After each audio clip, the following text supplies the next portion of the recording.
Kiper timnas Indonesia, Maarten Paes dengan bangga menceritakan keangkeran Stadion Utama Gelora Bung Karno saat hadir dalam MLS Media Day Jumat.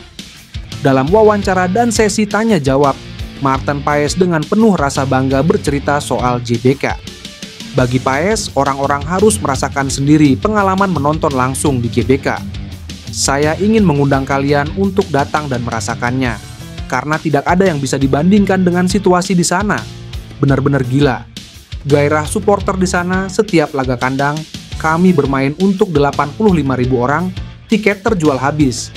Ultras di kedua sisi, sungguh luar biasa, kata Maarten Paes. Karena gairah besar supporter itulah, Maarten Paes berharap bisa membawa timnas Indonesia ke Piala Dunia. Maarten Paes menyatakan supporter Indonesia layak mendapatkan hal tersebut. Timnas Indonesia saat ini ada di posisi ketiga grup C kualifikasi Piala Dunia 2026. Timnas Indonesia mengoleksi 6 poin, tertinggal 1 angka dari Australia yang ada di peringkat kedua. Timnas Indonesia harus berada di posisi 2 besar untuk lolos langsung ke Piala Dunia 2026. Sedangkan bila berada di peringkat 3 dan 4, Timnas Indonesia bakal melanjutkan perjuangan ke babak keempat kualifikasi Piala Dunia 2026. Mauro Zijlstra, pemain keturunan asal Belanda yang saat ini memperkuat Volendam U21, sedang dalam proses menjadi WNA. Langkah ini membuka peluang besar bagi Mauro untuk membela timnas Indonesia di masa depan. Kabar mengenai proses naturalisasi ini pertama kali terungkap dalam sebuah wawancara di podcast sepak bola Dan Deal. Pemain kelahiran 9 November 2004 tersebut menyatakan kesiapannya untuk memperkuat skuad Garuda setelah dokumen yang diperlukan selesai diurus. Menurut Mauro, saat ini pihak PSSI tengah melakukan pemeriksaan administratif terkait pengajuan paspornya. Setelah semua persyaratan terpenuhi, ia akan segera bertolak ke Indonesia untuk melanjutkan proses yang mungkin melibatkan wawancara dan pemeriksaan kesehatan, sebagaimana yang telah dilakukan pemain naturalisasi sebelumnya. Proses naturalisasi Mauro Zijlstra mengalami penundaan.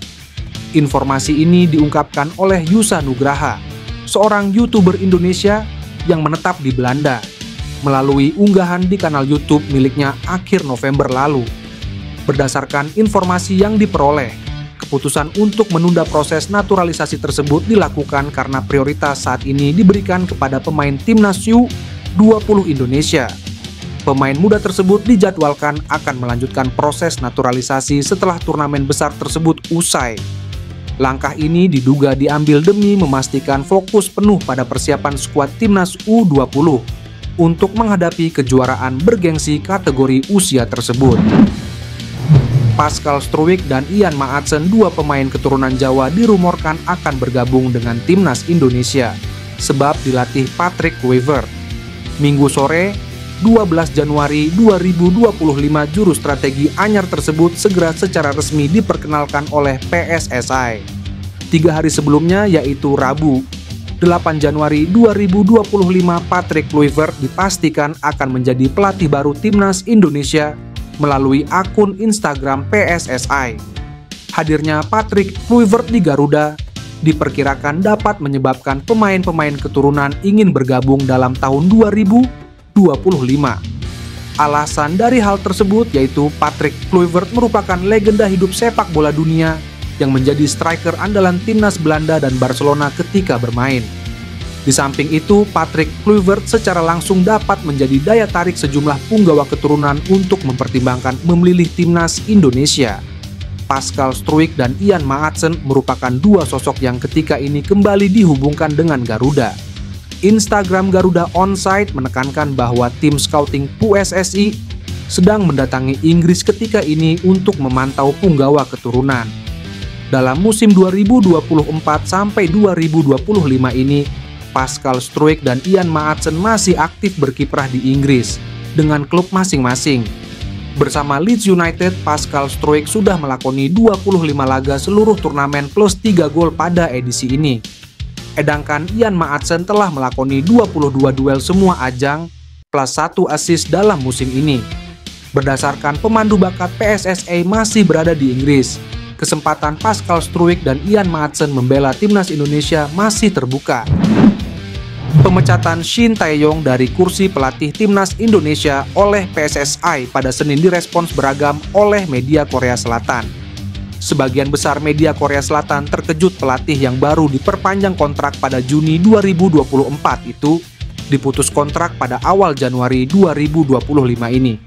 Dalam narasinya, mereka mengutip rilis resmi PSSI yang memecat PSSI. Tak lupa media-media tersebut mengupas soal kegagalan Indonesia di Piala AFF 2024. Pada Piala AFF 2024, Indonesia yang tergabung di grup B hanya menempati peringkat ketiga dan tak lolos ke babak semifinal. Skuad Indonesia dalam ajang ini didominasi pemain U22. Indonesia yang dipimpin Shin Tae-yong tersingkir di babak penyisihan grup Piala AFF tahun ini. Indonesia tidak mengirimkan anggota elitenya di kompetisi ini. Namun, Shin Tae-yong baru-baru ini dikritik karena tersingkir sebelum semifinal di Piala AFF 2024 yang dikenal sebagai Piala Dunia Asia Tenggara, tulis KBS. Dalam jumpa pers pengumuman pemecatan, PSSI menyebut setidaknya ada 3 evaluasi yang membuat Shin dipecat, yakni komunikasi, strategi, dan keinginan pemain. Bintang timnas Indonesia Marcelino Ferdinand mengaku kaget saat mengetahui Shin Tae-yong tak lagi jadi pelatih skuad Garuda. Ia pun merasa dunianya hancur saat mengetahui itu karena memang Marcelino dikenal memiliki hubungan yang dekat dengan pelatih asal Korea Selatan. Kendati begitu, Marcelino menegaskan ia akan berusaha membuat timnas Indonesia terus melaju di babak ketiga kualifikasi Piala Dunia 2026 zona Asia. Hal itu semata-mata untuk rasa terima kasihnya kepada STY yang sudah membawa Garuda untuk pertama kalinya lolos ke babak ketiga kualifikasi tersebut. Bos hanya bisa mengucapkan terima kasih atas semua yang Anda lakukan dan sampai jumpa lagi. Sangat bangga bisa berbagi cerita bersamamu selama 4 tahun ini. Saya merasa seperti kehilangan dunia saya, tulis Marcelino. Marcelino yang mengetahui kabar ini merasa sangat terpukul. Gelandang Oxford United itu memang diketahui memiliki kedekatan tersendiri dengan Shin Tae-yong. Shin Tae-yong merupakan salah satu sosok yang berkontribusi besar mengorbitkan Marcelino. Pelatih asal Korea Selatan itu bahkan mempercayai Marcelino untuk bermain di tim senior timnas Indonesia, walaupun usianya masih sangat muda. Marcelino dan Shin Tae-yong pun tidak jarang kedapatan bercanda satu sama lain. Mantan pemain Persebaya Surabaya itu bahkan sering terkena ulah jahil dari Shin Tae-yong. Namun, keduanya kini sudah dipastikan tidak akan bersama-sama lagi di timnas Indonesia. Marcelino mengaku sangat sedih dan berterima kasih kepada Shin yang sudah membimbingnya selama ini. Teka-teki mengenai sosok pelatih baru, timnas Indonesia akhirnya terjawab. Legenda sepak bola Belanda Patrick Kluivert telah resmi ditunjuk oleh PSSI untuk menggantikan Shin Tae-yong. Informasi ini dikonfirmasi oleh pakar transfer terkenal, Fabrizio Romano, melalui akun media sosialnya. Patrick Kluivert telah menandatangani kontrak sebagai pelatih kepala timnas Indonesia. Kesepakatan selesai dengan durasi 2 tahun dan opsi perpanjangan 2 tahun. Ia akan diperkenalkan pada 12 Januari mendatang di Indonesia, tulis Romano. Kluivert datang dengan tugas berat. PSSI melalui ketua umumnya Erick Thohir menargetkan sang pelatih membawa timnas Indonesia lolos ke Piala Dunia 2026. Saat ini skuad Garuda berada di posisi ketiga grup C kualifikasi Piala Dunia 2026 zona Asia, bersaing ketat dengan Australia dan Bahrain. Pemilihan Kluivert sebagai pelatih baru bukan keputusan instan.